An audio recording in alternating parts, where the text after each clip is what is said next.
سلامونه احترامات قدرمنو کتونکو دا وخت په ځیل دیر جندول معیارو کې موجود یم د څاروو دپاره دغه میله لګېدلې ده د ملک د نورو حصو په شان دلته هم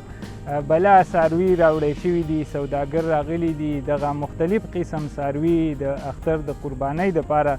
راوستي دي دلته چې کم خلک د څاروو د اخیستلو دپاره راغلي دي د هغې ټولو دغه وینا ده چې سږکال څاروي د نور کله په نسبت ډېر زیات ګران شوي دي د هغې دغه وجه ده چې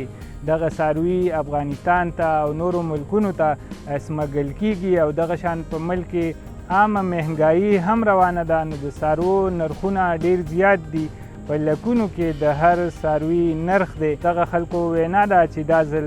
مشکله ده چې قرباني څوک وکړي یا کومه قرباني چې کیږي نو هغه هم ډېر په کم تعداد باندې کیږي دلته چې کم سوداګر موجود دي یا کم خلک د څاروو د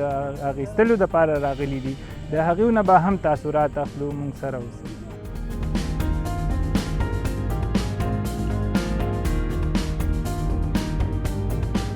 څاروو اندازه مو واخیسته څاروي ډېر زیات ګران دي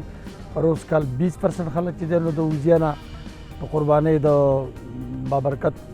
نه چې دی نو پاتې شي او سږکال چې دی نو اندازه داسې ده چې 40% خلک به د مهنګۍ په وجه باندې چې دی نو د وزیا نه پاتې کېږي او د هر یو وړوکي څاروی چې دی نو په لاک او 1.5 لاک او 2 لک روپۍ ریټ دی نو مطلب دا ډېر خلک د دې وزیا نه ډېر محرومه پاتې کېږي الله تعالی دې په موږ باندې رحم وکړي موږ د معیارو د میلې ته راغلي نن سبا حالات داسې جوړ شوي دي چې دا کوم څاروي تپوس کې نو ریټونه یو په ډبل ویلی کېږي نو زه د سوداګرو ته دا خواست کوم چې یاره تاسو دا ریټونه راواچوئ حالات داسې جوړ شوي دي چې نن سبا مهنګایي ده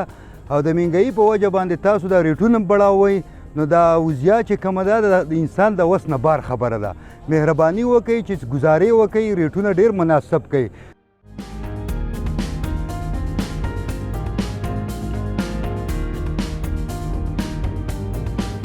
کم از کم په من کې 10,000 روپۍ فرق راغلی دی یو خو کرایګانې ډبلې شوي دي بل د دې خوراک چې دی هم ډبل شوی دی او درېیمه دا چې دا څاروي 10,000 روپۍ پی من څاروی ګران شوی دی نو په دې حساب باندې پر اوس کال چې په لک کېدو نو سږکال هغه په 1,20,000 او په 1,18,000 میلاویږي خو ښه مزدار څاروي چې په کې کټي جوټي سخوندراني سخوندري او ښه مطلب دا صحت یاب داسې بیکاره یا کمزوري څاروي موږ خرڅوم نه راولو نو په دې وجه مطلب دا څونه څاروي چې موږ راوستي وو د الله فضل دی په هغې کې زموږ سره د 104 دانو نه 4 دانې پاتې شوي دي چې هغه به انشاءالله نن سبا ختم شي